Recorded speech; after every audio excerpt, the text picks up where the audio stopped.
అసలు లేఖ తండ్రికి రాయాల్సిన అవసరం ఏమొచ్చిందో ఫస్ట్ థింగ్ నాకు అర్థం కాలేదు కవిత గారికి. ఆమె స్వయాన తండ్రి. ఆమెకు ఎనీ టైం తండ్రిని కలుసుకునేటటువంటి అవకాశం ఉంటుంది. ఎనీ టైం తండ్రి రూమ్లోకి ఆమె వెళ్ళిపోవచ్చు. ఏ టైం అర్ధరాత్రి కావాలన్నా ఆమె తండ్రితో మాట్లాడవచ్చు.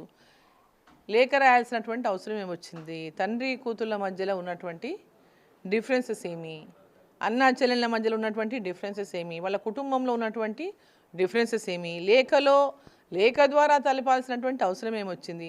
ఉద్దేశపూర్వకంగా రాజకీయాల కోసమే ఈ లేఖను రాసిందా? అసలు రేఖ ఆమె రాసిన లేఖనా కాదా?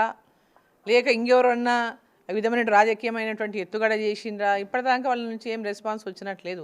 లేఖ రాసినని కానీ రాయలేదని కానీ, అది నాది అవునని కానీ నాది కాదని కానీ, ఎక్కడ కూడా నిన్నటి నుంచి తిరుగుతాం చక్కలు కొడుతూ ఉంది కానీ మరి ఎక్కడ నుంచి వచ్చినట్లేదు. బట్ దీన్ని బట్టి చూస్తే అసలు ఆ లేఖలో అసలు ఉద్దేశం ఏంది? లేఖ రాయడంలో ఉద్దేశం ఏంది? తండ్రిని కలవలేనటువంటి తండ్రి కలవనిస్తలేడా? తండ్రి ఆమెను రాణిస్తలేడా? ఎందుకోసం లేఖ రాసింది?